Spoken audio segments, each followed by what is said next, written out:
عائشہ نے بھائی کی نظریں کمرے میں آنے والی لڑکی پر ٹکتی محسوس کی اور وہ یہ دیکھتی دل و جان سے مسکرا دیتی۔ کون سی ایسی بہن نہیں ہوتی جو بھائیوں کی خوشیوں میں خوش نہ ہو، اور ویسے بھی عائشہ کے دونوں بھائیوں نے تو کافی دیر سے اس پر یہ وقت لایا، اور اب تو اس کی بھی شادی نزدیک ہی تھی۔ ابتسام بیٹے آصف ملک صاحب کو کیوں نہیں ساتھ لے کر آئے آپ لوگ؟ ان کی کمی اشد محسوس ہو رہی ہے اس وقت، حیدر صاحب نے اس سے استفسار کیا۔ ابتسام ان کی بات سنتا سیدھا ہو بیٹا، انکل وہ ضرور آتے، بلکہ آتے کیا، وہ ہمارے ساتھ تیار ہو کر باہر بھی نکلے تھے، مگر اچانک ایک ایمرجنسی کانفرنس میں جانا پڑا۔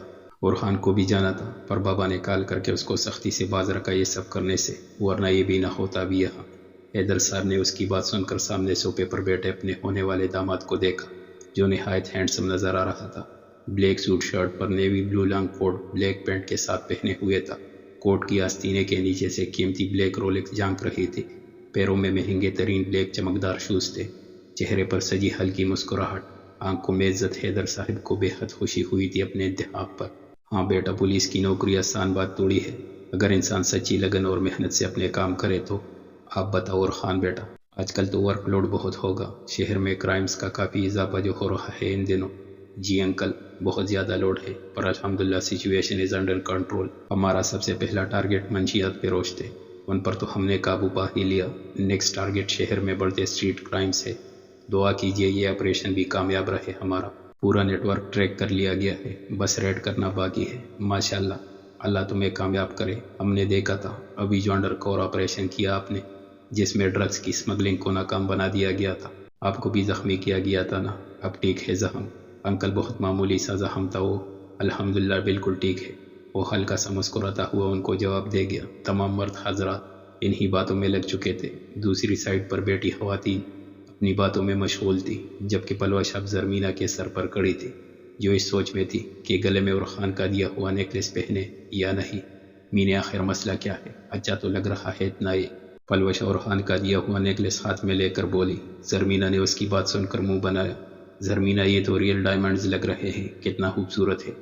چپ رہو تم، یہی پہنو گی؟ وہ زرمینہ کے نانا کو نظر انداز کرتی اس کے گلے میں نیکلس پہنا گئی اور اس کا ہاتھ کھینچی دروازے کی جانب بڑھی تھی۔ منحوس انسان صبر کر لو، سینڈل تو پہننے دو۔ زرمینہ نے مڑ کر اپنی خوبصورت سلور رنگوں والی سینڈلز کی طرف اشارہ کیا۔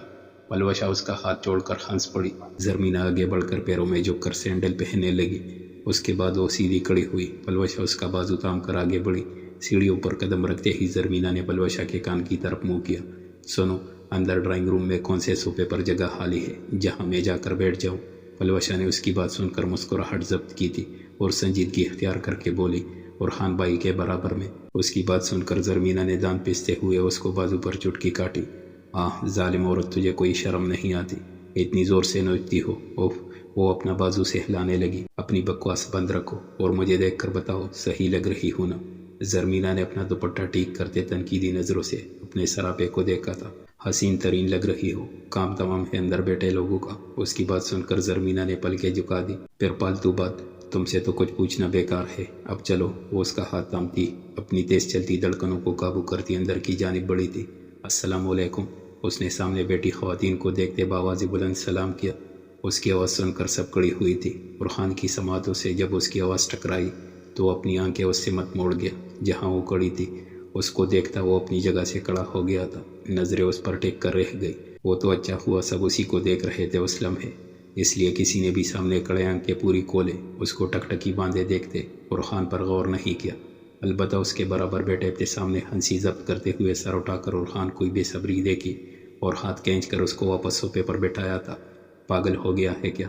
یہ دیکھ کدھر کھڑا ہے، بیٹھا رہے۔ شکر ہے میری نظر پڑ گئی، ورنہ یہ جو سسر تمہارے ابھی زمین آسمان ایک کر رہے ہیں تعریفوں میں، یہی گھر سے نکل دیتے تمہیں، وہ بھی دھکے دے کر۔ اورحان نے غصے سے گور کر ابتسام کو دیکھا۔ اس کو بہت گراں گزرا تھا ابتسام کا یوں مداخلت کرنا۔ وہ مسلسل اب بھی اسی کو دیکھ رہا تھا۔ ابتسام اپنا سر پیٹ کر رہ گیا۔ حیدر اور اظہار اورکزئی اپنی شہزادی کو محبت سے تکنے لگے، آنکھوں میں آنسو کی چمک نمایاں تھی۔ جس بیٹی کو اتنے پیار، محبت اور خلوص سے پال پوس کر بڑا کیا ہو، اور جب وہی بیٹی کسی غیر کو سونپنے لگی تو ہر باپ دادا کی ایسی ہی کیفیت ہوتی ہے۔ دونوں نے فوراً آنکھوں میں آئی نمی کو صاف کیا تھا اور واپس مسکرا کر عباس افریدی سے باتیں کرنے لگے۔ اورحان نے بھی باپ اور دادا کی کیفیت محسوس کی، اس کے اپنے دل میں بھی ایک ہوک سی اٹھی تھی۔ ماشاءاللہ یہ پورا کا پورا چاند ہے ہمارے سامنے ہے، اللہ ہر قسم کی نظر سے رکھے تمہیں میری جان۔ مورے نے آگے بڑھ کر اس کو خود سے لگا کر اس کا ماتھا چوما۔ زرمینہ شرمیلی سی مسکان کے ساتھ اپنی پلکیں جھکا گئی۔ مورے نے اس کا ہاتھ تھام کر اپنے برابر صوفے پر جگہ بنا کر بیٹھایا۔ وہ زرمینہ کا ہاتھ تھامے اسے یوں ہی ادھر ادھر کی باتیں کر رہی تھی۔ زرمینہ مسکرا کر ان کی باتوں کا جواب دینے لگی۔ ان سے بات کرتے کرتے اس کی نظر تھوڑے دور ابتسام اور برہان کے بیچ بیٹھے اورخان پر پڑی، جو ان دونوں کی کسی بات پر مسکرا رہا تھا۔ داڑھی میں جانگتے ڈمپلز اس وقت نمایاں تھے۔ زرمینہ اسی ہی کی طرف دیکھ رہی تھی کہ اورخان، جس کی نظریں مسلسل سیکنڈوں کے وقفے پر اس پر ہوتی، اس وقت بھی وہ اپنی نظروں کا رخ اسی کی جانب کر گیا۔ دونوں کی نظریں ٹکرائی تھی۔ زرمینہ نے ہڑبڑا کر واپس نظریں موڑ لی۔ اورخان اس کو دیکھتا مسکرا دیا۔ زرمینہ اور پلوشہ، بیٹا آپ دونوں عائشہ کو باہر لان میں لے کر جائیے، چہل قدمی کیجیے، کچھ دیر بعد کھانے کی ٹیبل پر ملتے ہیں۔ زہرہ بیگم نے لڑکیوں کو باہر جانے کا کہا تھا، اچھا تو نہیں لگتا تھا بچوں کے سامنے نکاح کی ڈیٹ فکس ہو۔ زرمینہ اس بات میں سر ہلاتی مورے کی ہاتھ کی پشت چوم کر اٹھ کھڑی ہوئی اور عائشہ اور پلوشہ کے ساتھ باہر کی جانب قدم بڑھا گئی۔ مورے اس کی اتنی عزت پر نہال ہو کر رہ گئی تھی، جبکہ اس کو دیکھتے اورخان کے وجود میں اندر تک سرشاری دوڑ گئی۔ وہ آسودگی سے مسکرایا۔ اس کی نظروں نے زرمینہ کا تعاقب اس لمحے تک کیا تھا جب تک وہ آنکھوں سے اوجھل نہ ہوئی۔ بچوں، اب ہم کریں گے نکاح کی ڈیٹ فکس، اور ہاں تمہیں تو کوئی محسوس تاریخ نہیں چاہیے؟ عباس افریدی نے بیٹے کو دیکھتے پوچھا۔ نہیں آغا جان، جو آپ کہیں گے وہ مجھے منظور ہے، وہ تابیداری سے بولا۔ ٹھیک بیٹا، تو آپ لوگ بھی باہر جاؤ، چہل قدمی کرو، کھانے کے وقت ملیں گے۔ اب لڑکوں کا کیا تھا؟ وہ تو یہی سننے کو بےتاب تھے۔ تینوں ہوش ہوتے کھڑے ہوئے اور بیک سائڈ پر بنے لان کی جانب قدم بڑھا دیے۔ نہیں آغا جان، جو آپ کہیں گے وہ مجھے منظور ہے۔ ابتسام نے منہ بنا کر اس کی نقل اتاری اور خان اس کی بات سن کر آنکھیں چڑھا گیا۔ ہاں تو یہ تمہاری طرح بے غیرت توڑی ہے جو بڑوں کے سامنے بے شرمی سے اپنی مرضی رکھے گا، پیچھے سے آتے برخان نے اس کی حمایت میں کہا۔ ابتسام نے آنکھیں چڑھا کر اس کو گورا۔ وہ بھائی تو اس کا سالہ بن رہا ہے، تو اب مجھے چھوڑ کر اس کی سائڈ لے گا؟ ٹھیک ہے بھائی، اپنا تو کوئی ہے ہی نہیں یہاں۔ ابتسام نے پلورت والی ایکٹنگ کی جس پر وہ دونوں ہنسے تھے۔ تجھ سے بھی بہت گہرا رشتہ نکلے گا میری جان، لیکن جو سچ ہے وہ سچ ہے۔ برہان زبان کی روانی میں کچھ زیادہ ہی بول گیا تھا، جو ابتسام نے اپنی ہائے ہائے کی اداکاری میں نہ سنا، پر برہان سن چکا تھا اور کچھ سمجھ بھی رہا تھا۔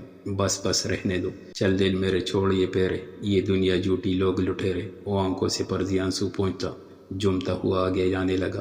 برہان نے غصے سے سر ہلا کر اس کو واپس کھینچا۔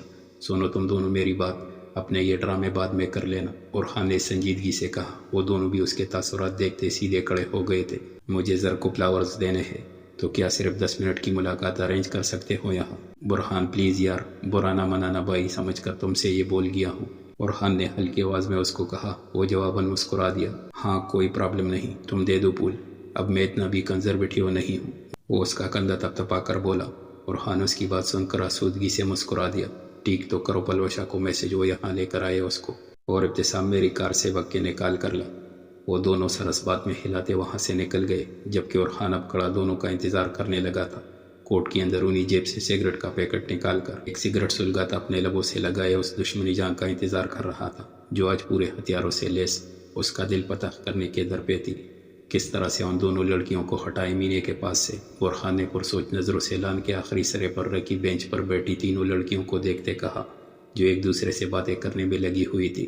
میرے پاس ایک پلان ہے، تم ان کی دوست کو میسج کرو، میں عائشہ کو میسج کرتا ہوں کہ کچھ بھی کرے ان کو لے کر پیچھے لان میں پہنچے۔ ابتسام نے مناسب الفاظ سوچتے اس کو اپنا پلان بتایا، اور اورخان کی کار سے خوبصورت لال گلابوں کا بڑا سا بکے نکالا۔ اس کے برابر میں ایک خاکی لفافہ بھی تھا۔ ابتسام نے کار کے اندر ہی گھسے اس میں سے جھانکا۔ لفافے میں 2 سرخ گلابوں سے بنے گجرے تھے۔ وہ مسکراتا ہوا کار سے باہر نکلا اور روشنی میں دونوں نے ستائشی نظروں سے بکے کو دیکھا تھا۔ پرفیکٹ پلان ہے یہ، تم پہنچاؤ، میں کرتا ہوں پلوشہ کو میسج۔ وہ ہاتھ میں پکڑے موبائل کو نظروں کے سامنے کرتا بولا تھا۔ ابتسام اس کی بات سن کر پیچھے کی راہداری سے بیک سائڈ لان کی طرف بڑھ گیا۔ عائشہ اور پلوشہ دونوں کے موبائل ایک ساتھ بجے تھے۔ میسج کھول کر پڑھنے پر دونوں نے ایک دوسرے سے مسکراتی نظروں کا تبادلہ کیا، اور پھر عائشہ نے اس کو خاموش رہنے کا اشارہ کیا۔ زرمینہ تمہارے گھر میں بیک سائڈ پر بھی لان بنا ہے نا؟ زرمینہ نے اس کی بات سن کر اپنے پیروں پر سے نظریں ہٹا کر اس کو دیکھا۔ جی، اور پیچھے کا لان زیادہ خوبصورت ہے، آئیے میں آپ کو دکھاتی ہوں۔ زرمینہ کڑی ہوتی اس کی طرف ہاتھ بڑھا گئی جو عائشہ تھام کر کڑی ہو گئی تھی۔ ہاں ضرور چلو، لیکن مجھے واش روم جانا ہے فریش ہونے۔ پلوشہ تم مجھے واش روم کا راستہ بتا سکتی ہو جب تک زرمینہ تم لان میں جاؤ؟ ہم آتے ہیں، عائشہ نے اس سے کہا۔ وہ مسکراتی سرس بات میں ہلا کر پیچھے کی راہداری کی جانب قدم بڑھا گئی۔ واہ عائشہ، آپ کا تو دماغ بہت تیز چلتا ہے، پلوشہ نے اس کو سراہا، جس پر عائشہ مسکراتی ہوئی آنکھ مار گئی تھی۔ پیچھے سے برہان اور ابتسام بھی آ گئے۔ دونوں لڑکیاں ان کو دیکھتی اپنی اپنی جگہ پر کچھ کنفیوز ہوئی تھی۔ ہیلو گرلز، ابتسام نے دونوں کو کہا، پر نظریں اس کی پلوشہ پر ٹکی تھی، جبکہ عائشہ برہان کو خود پر مرکوز نظروں سے مسلسل پریشان ہو رہی تھی۔ اوپر سے سامنے بھائی بھی کھڑا تھا۔ آئیے ہم سب پول سائڈ پر چلتے ہیں، یہاں تو کافی دیر سے بیٹھے ہیں آپ لوگ۔ برہان مسکراتا ہوا آگے بڑھا۔ عائشہ بھی اس کے پیچھے پیچھے قدم بڑھا گئی، جبکہ ابتسام نے اپنے کمر کے پیچھے ہوا ہاتھ آگے کیا تھا اور جلدی سے آگے جاتی پلوشہ کو روکا۔ یہ لو تمہارے حسن کے نام۔ وہ لال گلاب مسکراتا ہوا اس کی طرف بڑھا گیا۔ پلوشہ نے حیرت سے اس کو پھر اس کے ہاتھ میں پکڑے گلاب کو دیکھا تھا۔ ہوش میں ہو، کہاں رکھوں گی میں اس کو؟ کسی نے دیکھ لیا تو؟ برہان بھائی بھی یہاں ہی ہے، ہٹو میرے سامنے سے، پلوشہ بدلے حاضی سے کہتی اس کے برابر سے نکلنا چاہا تھا، پر ابتسام اس کی راہ میں بھی حائل ہوا تھا۔ روم میں رکھ کر آؤ، قبول تو کر لو، پہلی دفعہ کچھ دے رہا ہوں میں تمہیں، وہ اس کو دیکھتا بولا۔ تو ابتسام ملک صاحب، موقع محل دیکھ کر دینا تھا نا، ابھی کہاں رکھتی پھروں میں اس کو؟ وہ غصے سے اس کو گورنے لگی۔ ابتسام پرشوق نظروں سے اس کو تکتا مسکرایا۔ کوئی بیگ تو لائی ہوگی نا، اس میں ڈال لینا، لو پکڑو اور جاؤ، ورنہ تمہارا برہان بھائی آ جائے گا۔ پلوشہ منہ بسور کر گلاب کا پھول تامتی اندر کی جانب بھاگی، جبکہ ابتسام مسکراتا ہوا برہان اور عائشہ کی طرف قدم بڑھا گیا، جو خاموشی سے کڑے پھول میں ایک دوسرے کا عکس دیکھ رہے تھے۔ وہ اپنا ڈریس سنبھالتی بیک سائڈ لان میں پہنچی تو دیکھا برہان وہاں ہی کڑا ہے، اس کی پشت زرمینہ کے سامنے تھی۔ زرمینہ اس کو دیکھتی قدم پیچھے کی جانب بڑھانے لگی، پر شاید وہ قدموں کی چاپ سن چکا تھا اور اس کی سمت مڑا۔ زرمینہ اس کو خود کو تکتا دیکھ کر زور و شور سے دھڑکتے دل کے ساتھ واپس مڑی اور تیز قدم بڑھاتی وہاں سے نکلنا چاہتی تھی، پر برہان اس سے زیادہ تیزی سے لمبے ڈگ بھرتا اس تک پہنچا اور اس کا راستہ روک لیا۔ البتہ اس بار برہان نے اس کو چھوا نہ تھا۔ وہ بت بنے کھڑا، بنا پل کے جھپکائے اسی کو دیکھے جا رہا تھا۔ دونوں کے بیچ مکمل سکوت تھا۔ زرمینہ نے بھی نظریں اٹھا کر اس کو دیکھا، جو پہلے ہی اپنے تشنہ-دید کی پیاس بجھا رہا تھا۔ دونوں کی نظریں ٹکرائی تو کچھ لمحوں زرمینہ بھی اس کی آنکھوں میں محبت کا سمندر دیکھ محو ہو گئی تھی۔ دونوں کے درمیان خاموشی گفتگو کرنے لگی۔ لفظوں کی ضرورت ہی نہیں پڑی کسی بھی بات کا اظہار کرنے کے لیے، جب آنکھیں ہی بول رہی تھی۔ زرمینہ سے اس کی لوح دیتی آنکھوں میں اور دیکھنا ناممکن تھا۔ وہ واپس پلکیں جھکا گئی۔ برہان کا دل چاہ رہا تھا آگے بڑھ کر اس کی پلکوں کی باڑ چوم لے، اس کے نرم ملائم گالوں کو چھو کر اپنی انگلیوں سے محسوس کرے، پر ابھی یہ سب ناممکن تھا۔ وہ خود پر ضبط کرتا بکے اس کی جانب کر گیا۔ دس از فار یو۔ برہان کی باری پرکشش آواز زرمینہ کے کانوں سے ٹکرائی۔ اس نے نظریں اٹھا کر اس کے ہاتھ میں موجود ریڈ روزز کے خوبصورت بکے کو دیکھا۔ سرخ گلاب ہمیشہ سے اس کی کمزوری رہے تھے اور یہ برہان کو اچھے سے معلوم تھا۔ ان کو دیکھ کر زرمینہ کے چہرے پر مسکراہٹ دوڑ گئی، جس کو دیکھتے برہان سرشار ہو گیا۔ زرمینہ نے ہاتھ بڑھا کر اس سے بکے لیا اور اپنے ہاتھوں میں پکڑ کر وہ اپنی ناک کے نزدیک لے جا کر ان کی خوشبو آنکھیں بند کی اپنے اندر اتارنے لگی۔ برہان یہ منظر سانس رو کے دیکھنے لگا تھا۔ اس کو یہ لگ رہا تھا اگر وہ سانس لے گا تو کہیں آنکھ نہ کھل جائے گی، اور وہ اس حسین خواب سے اس لمحے ہرگز جاگنا نہیں چاہتا تھا۔ زرمینہ پھولوں کو ہاتھ میں تھامے خود سے لگائے اس کے برابر سے نکلنے ہی لگی تھی کہ برہان فوراً اس کو پھر سے روک گیا۔ یہ بھی ہے۔ اس نے اب ایک خاکی لفافہ زرمینہ کے سامنے کیا۔ زرمینہ نے حیرت سے پہلے لفافے کو اور پھر اس کو دیکھا۔ برہان اس کی حیرت بانپتا مسکراتے ہوئے خاکی لفافے سے سرخ گلابوں کے گجرے نکالتا اس کے سامنے کر گیا۔ زرمینہ کی آنکھوں میں پسندیدگی واضح نظر آئی تھی۔ ماشاءاللہ، دے آر سو پریٹی، وہ ہلکی آواز میں اپنی ہی دھن میں کہہ گئی، بغیر یہ اندازہ کیے کہ دینے والا کون ہے۔ زرمینہ نے ہاتھ بڑھا کر گجرے برہان کے ہاتھوں سے لیے اور بچوں کی طرح کے خود سے لگاتی دونوں ہاتھوں میں ایک ایک گجرہ پہن گئی تھی۔ برہان قریب سے یہ آسودگی بھرا منظر دیکھتا اپنے آپ کو آج مکمل محسوس کر رہا تھا۔ سونے آپ میرے ہاتھوں کی پکچرز لیں گے، میں بکے بھی پکڑوں گی، اوکے؟ وہ بچوں کی طرح اس کو موبائل تماتی بولی۔ اس کو اپنی خواہش میں اندازہ ہی نہیں ہوا کہ وہ کس سے بات کر رہی ہے۔ برہان کو تو اس کی بات سن کر حیرت کا شدید جھٹکا لگا تھا۔ وہ اپنے سینے پر انگلی رکھتا بے یقینی کی کیفیت میں بولا۔ زرمینہ نے جھنجھلا کر اس کو دیکھا۔ ہاں ظاہر سی بات ہے، آپ سامنے کھڑے ہیں تو آپ کو ہی بولوں گی نا، بلکہ چھوڑے آپ رہنے دے، پتہ نہیں پکچر لینا آتی بھی ہوگی یا نہیں، میں پلوشہ سے بولتی ہوں۔ وہ فوراً ہٹی اور جانے لگی تھی کہ برہان اس کے سامنے آتا بولا، ارے نہیں، آؤ میں لیتا ہوں پکچر، بہت اچھی فوٹوگرافی کرتا ہوں میں۔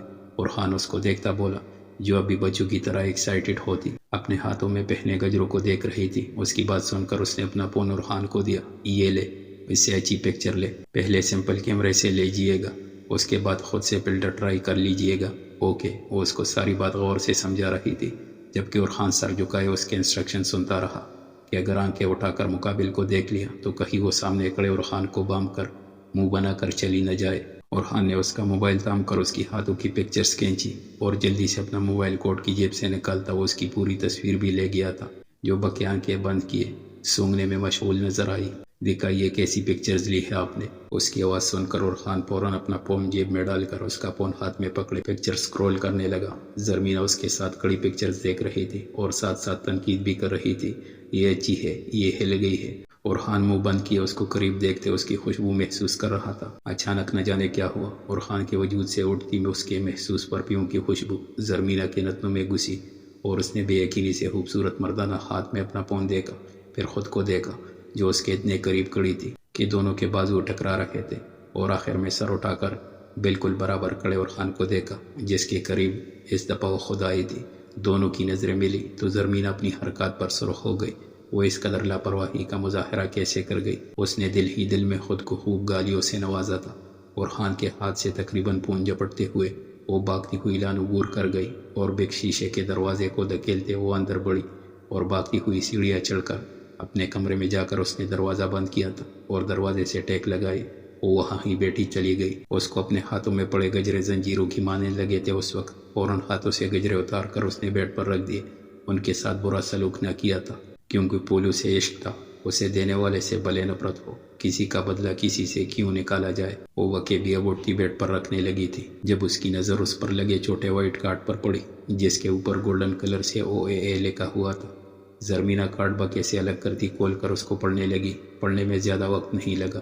یہ کافی نہیں کہ تم خوبصورت پیدا ہوئی ہو، تمہیں مزید حسین نظر آنے کے لیے میری باہوں میں رہنا ہوگا۔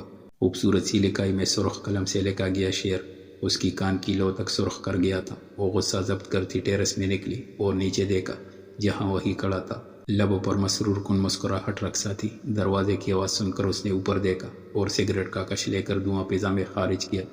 زرمینہ نے اس کو دیکھتے دانت پیسے اور اس کے کاٹ کے ہزاروں ٹکڑے کر کے ہوا میں اچھال دیے۔ اور خان سمجھ سکتا تھا وہ شعر پڑھ کر کیا حال ہوا ہوگا زرمینہ کا۔ وہ دل جلا دینے والی مسکراہٹ اس کی سمت اچھال گیا۔ زرمینہ غصے سے اس کو دیکھتی پیر پٹکتی واپس کمرے میں چلی آئی تھی، مگر عرفان کے جاندار قہقہے نے اس کا پیچھے تک تعاقب کیا۔ چل لالے، ہو گئے تیرے 10 منٹ، آجا کھانا کھائے، انٹی بلا رہی ہے۔ ابتسام کی آواز سن کر وہ سگریٹ پیر کے نیچے مسلتا مڑا اور اس کے ساتھ اندر کی جانب بڑھ گیا جہاں سب ڈائننگ ٹیبل پر پہلے ہی موجود تھے اور اس کا انتظار ہو رہا تھا۔ عرفان نے کنکیوں سے مورے کے برابر کرسی پر بیٹھی زرمینہ کو دیکھا جس کا چہرہ بھی سرخی مائل تھا۔ وہ اپنی مسکراہٹ ضبط کرتا کرسی کھینچ کر بیٹھ گیا۔ ہماری بیٹی نے ان سب میں سے آج کیا بنایا ہے؟ مورے نے لوازمات سے سجی ٹیبل کو دیکھتے کہا۔ مورے، میں نے یہ پیزا بنایا ہے اور لزانیہ بھی، اور میٹھے میں بھی کیک بیک کیا ہے، آپ یہ سب ٹرائی کر کے بتائیے کیسا ہے۔ زرمینہ خوشی سے ان کو بتانے لگی اور پیزا اور لزانیہ ان کی طرف بڑھا دیا۔ مورے ڈیشز کی سحر انگیز خوشبو سونگتی اس کو ایڈوانس میں سراہنے لگی تھی، جبکہ عرفان کا اس کی بات سن کر غیر ارادی طور پر ہاتھ لزانیہ پلیٹ کی جانب بڑھا۔ اس نے وہ سب سے پہلے اپنی پلیٹ میں نکالا۔ آج پہلی بار وہ زرمینہ کے ہاتھ کی بنی کوئی ڈش ٹرائی کر رہا تھا۔ لزانیہ بلا شبہ بہت زیادہ لذیذ تھا۔ سب نے خوب شوق سے ڈنر کیا۔ اس کے بعد میٹھے اور چائے کا دور چلا۔ سب کو زرمینہ کے ہاتھ کا بنا چاکلیٹ کیک بھی بہت پسند آیا تھا۔ وہ سب کی تعریفیں وصول کرتی بچوں کی طرح خوش تھی۔ عباس افریدی نے اپنی بہو کو مزیدار ڈنر کرانے پر 8 لال نوٹ دیے جن کو زرمینہ لینے سے بہت انکار کر رہی تھی۔ انکل، آپ مجھے کوئی گفٹ دے دیجئے گا، ان کو قائل کرنے کے لیے بے بسی سے بولی۔ عباس صاحب نے ناراض نظروں سے اس کو دیکھا۔ بیٹے، یہ تو ناانصافی ہے میرے ساتھ، آپ ہماری بیگم کو مورے بول رہی ہو اور ہمیں انکل، غلط بات ہے یہ تو۔ وہ شکوہ کے نالہجے میں بولے۔ زرمینہ ہڑبڑا گئی اور خان محظوظ ہوتا یہ منظر دیکھ رہا تھا۔ اچھا آغا جان، رکھ لیجئے نا، یہ آپ گفٹ دے دیجئے گا مجھے۔ اب آغا جان بول دیا ہے تو بیٹی بن کر یہ رکھو، ہم اپنی بیٹی کو گفٹ بھی ضرور دیں گے۔ وہ مسکراتے ہوئے بولے، ساتھ اس کے سر پر ہاتھ بھی رکھا تھا۔ چلے حیدر، اب ہمیں اجازت دیجئے، بہت رات ہو گئی ہے، لیکن یقین کیجئے میں نے جب سے سنا ہے آپ دونوں باپ بیٹے شطرنج کھیلتے ہیں، میرا اتنا دل چاہ رہا ہے بساط بچھانے کا، ورنہ یہ میرا نالائق بیٹا ہمیشہ جان بوجھ کر مجھ سے ہارتا ہے۔ اب جب کھیل شروع ہونے سے پہلے ہی پتا ہو کہ کون جیتے گا تو کیا مزہ۔ وہ کھڑے ہوتے بولے۔ حیدر صاحب ان کی بات سن کر کہا لگا گئے، یہ جو ہماری بیٹی صاحبہ ہے نا، یہ ہمیں چیس کھیلنے ہی نہیں دیتی۔ جب بھی بساط بچھاؤ ٹینس ریکٹ لے کر آ جاتی ہے کہ چلے فزیکل گیم کھیلے۔ ہمیں ان سے چھپ کر کھیلنا پڑتا ہے۔ وہ اپنے بابا کی باتیں سن کر اسحار صاحب سے لگی، اپنے بابا کو شکایتی نظروں سے دیکھنے لگی۔ ہاں ہاں ہاں، لیکن بات ہماری بیٹی کی بھی ٹھیک ہے، فزیکل ایکٹیویٹیز آر مسٹ۔ وہ لوگ اب کار پورچ میں آ گئے تھے، اب سب ایک دوسرے کو الوداع کہنے لگے اور خان گرم جوشی سے حیدر صاحب اور اسحار صاحب کے گلے لگا، خالدہ بیگم سے ماتھے پر پیار لیا اور زہرہ حیدر سے سر پر ہاتھ پھروا کر وہ زرمینہ پر ایک آخری بھرپور نظر ڈال کر اپنی گاڑی میں بیٹھ گیا تھا۔ تھوڑی دیر میں عباس صاحب اور مور اپنی گاڑی میں بیٹھے اور پھر آخر میں عائشہ اور ابتسام اپنی کار میں بیٹھے تھے۔ پورچ کا دروازہ کھلا اور تینوں گاڑیاں آگے پیچھے سڑک پر چل پڑی تھی۔ پلوشہ تم گھر نہ جاؤ، آج یہاں ہی رک جاؤ، صبح چلی جانا، زرمینہ نے پلوشہ کو دیکھتے کہا۔ ہاں ٹھیک ہے، میں بھی تک گئی ہوں، چل کر سوتے ہیں، صبح ڈرائیور کو بلا لوں گی۔ وہ دونوں سب کو اللہ حافظ کہتی اوپر اپنے کمرے میں آ گئی۔ تکن اتنی زیادہ تھی کہ دونوں کپڑے چینج کرتی بیڈ پر لیٹی اور فوراً ہی سو گئی۔ اگلے روز صبح کا ناشتہ کر کے پلوشہ اپنے گھر کو چلی گئی تھی، جبکہ وہ سب ڈرائنگ روم میں بیٹھے تھے۔ آج شام میں جانا ہے نا عباس صاحب کے گھر عائشہ کا رشتہ لینے؟ حیدر نے بیوی سے پوچھا، جس کے جواب میں وہ اس بات میں سر ہلا گئی۔ کیا واقعی؟ میں بھی چلوں گی، زرمینہ خوشی سے بولی تھی۔ برہان نے محبت سے اپنی بہن کو دیکھا۔ نہیں بیٹا، ابھی صرف رشتہ لے کر جا رہے ہیں، یوں اس طرح سب کا چلے جانا معیوب سمجھا جاتا ہے، اچھی بات نہیں۔ اب برہان اور دادی کے ساتھ گھر پر رکنا، زہرہ نے بیٹی کو سمجھایا، جو ان کی بات سن کر سرس بات میں ہلا گئی۔ ویسے آصف بیٹے کو تو پتہ چل گیا ہوگا، ہم نے کل ہی بات جو کر لی تھی اس بابت، اسحار اور اکزئی نے کہا۔ جی بابا جان، عباس بھائی نے بولا تھا کہ میں رات ہی بات کر لوں گا آصف بھائی سے، حیدر اور اکزئی نے جواب دیا۔ چلو اچھا ہے نا، ہم اپنے دونوں بچوں کے فرض سے سبق دوش ہو جائیں گے۔ اللہ میرے پوتا پوتی کو ہمیشہ خوش و خرم رکھے، آمین۔ اسحار صاحب کی دعا سن کر سب نے امین کہا تھا اور دونوں بچوں کی دائمی خوشی کے لیے دعا کی تھی۔ برہان کا رشتہ بھی پکا کر دیا گیا تھا اور فروری کی پہلی تاریخ کو دونوں بہن بھائیوں کا نکاح فکس کیا گیا، یعنی 2 ہفتوں بعد۔ جب ابتسام کو بہن کے لیے آئے برہان کے رشتے کا معلوم ہوا تو اس نے باپ کو فوراً ہی کہہ دیا تھا کہ وہ عائشہ کے لیے بہترین انتخاب ثابت ہوگا۔ برہان اور اس کی فیملی دیکھی بلی تھی، اس لیے انہوں نے بھی معاملے کو بغیر لٹکائے ہاں کر دی، اور اکزئی ویلا، ملک مینشن اور OAA پیلس میں فنکشن کی تیاریاں زور و شور سے جاری تھی۔